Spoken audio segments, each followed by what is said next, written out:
ตอนนี้กำลังเขามาหาฮักกระโพดกินก่อนมาให้มาสวนหากระโพดสดๆไว้กินแก่แล้ววะนี่ว่าบุท่านแก่มันก็งามอยู่หรอกกระโพดนี่แหละกระโพดกับกระโพดเนี่ยแจ๋ฮะแก่โอ้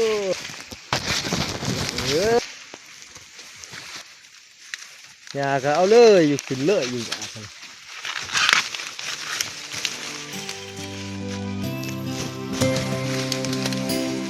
ใช่เนี่ย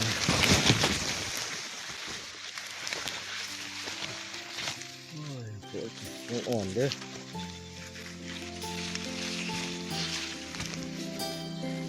ยังอ่อนกับผู้ยังอ่อนเอาบูปลาเลย